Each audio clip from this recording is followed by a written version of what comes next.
Some places are too far from everything, too quiet, the kind of quiet that stops feeling like peace and starts feeling like waiting.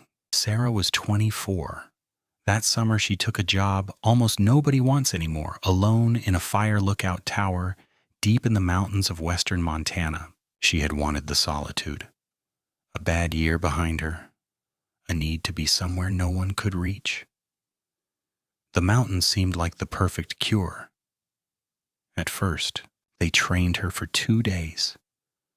How to read the smoke, how to fix the bearing, how to call it in. They did not train her for the nights. No one ever does. Her job was simple. Watch the forest. Watch for the first thin thread of smoke and call it in before it became something that ate whole valleys. The tower was a single room on stilts, 80 feet up, a bed, a stove, a map table, and a radio.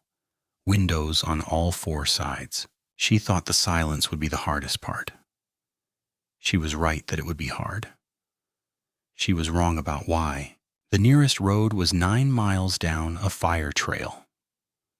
The nearest person, a ranger named Doyle, was a voice on the radio twice a day and nothing else. For the first 2 weeks, it was beautiful.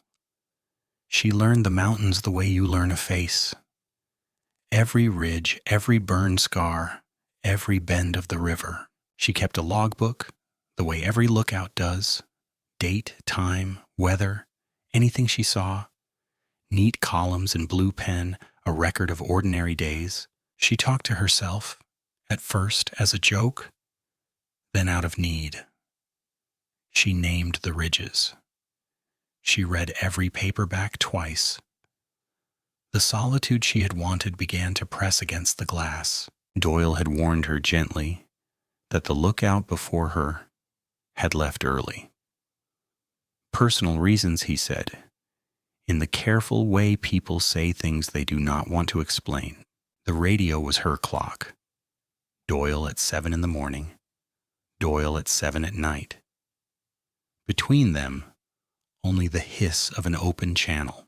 On the 19th night, the radio spoke when it should have been silent. Not Doyle. A flat, calm voice she had never heard. It said only this: smoke sighted. Then a string of numbers, coordinates, then nothing. She wrote them down out of habit, hands already cold. She plotted the coordinates on her map. They landed 11 miles north, in a valley she could not even see from her windows. There was no smoke there. There was nothing. In the morning, she told Doyle. He went quiet for a moment. Then he said there was no other lookout on this channel. No one else who could have called that in. She decided it was a stray signal, a bounce off the atmosphere, some far-off tower leaking onto her frequency. It happens, she told herself. It happens. The next night, at the same hour, the voice came again. Smoke sighted. New numbers. She plotted them with a steady hand and a racing heart. The new point was closer. 8 miles north now, along the same line, as if something were walking toward her one night at a time. She measured the gap between the 2 points with a ruler and the map's scale. 3 miles in one night. Whatever was reporting the smoke was moving at exactly the speed of a person on foot. She told herself 100 reasonable things. A hiker with a radio, a prank, a glitch. Each explanation felt thinner than the last, like paper held up to a light. On the 4th night, she tried the satellite phone the rangers had left for emergencies. It searched for a signal for 20 minutes and found nothing but its own blinking light. She started a second logbook, a private one. She did not write weather in it. She wrote the numbers and the distances, and she watched them shrink. Doyle began answering more slowly. He told her to keep logging it and to lock her hatch at night. He did not explain why a fire lookout would need to lock anything. The calls were always at the same minute, always the same flat voice, always smoke where there was no smoke, at a place a little nearer than the night before. She stopped logging the weather entirely. Her neat blue columns gave way to numbers and arrows and circled coordinates, a map of a thing she could not name. She watched the valley all day now instead of the forest, looking not for smoke, but for movement, for the one place along that line where something might step out of the trees. On the sixth night, she stopped sleeping. She sat at the map table with the lamp off, watching the black tree line, waiting for the hour. When the voice came, she keyed her own radio and answered it. "Who is this?" she said. "Where are you?" For a long moment there was only the hiss, then the voice answered her. It did not give a name. It said calmly that it could see her light. It said her light was very bright up there. She turned the lamp off. She sat in the dark and did not move, and told herself that a voice cannot climb, that words are only words. In the morning she raised Doyle and told him everything. He told her to come down, to pack a bag and walk the 9 miles out and not wait for nightfall. She did not get the chance.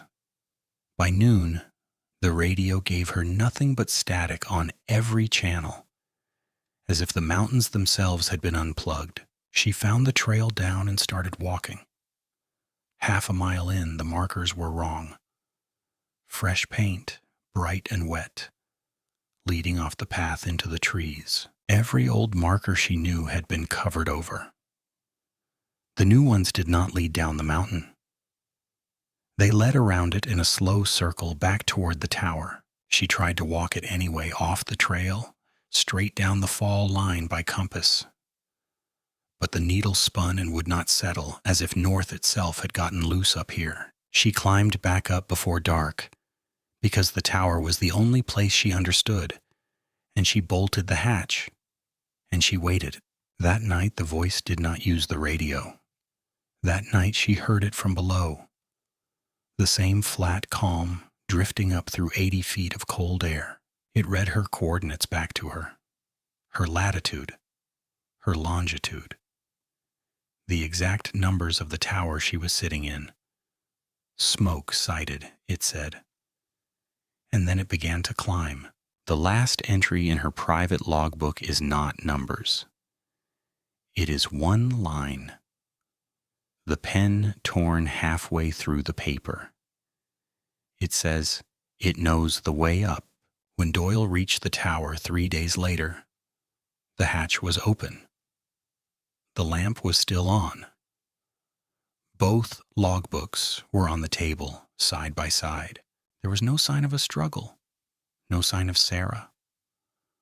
Only the radio, still warm, still tuned to a channel that the Rangers swear has never existed. They closed the tower that autumn. They said it was the budget. The lookouts, who knew the real reason, simply asked to be posted somewhere with neighbors. But here is the part that should not be in any file.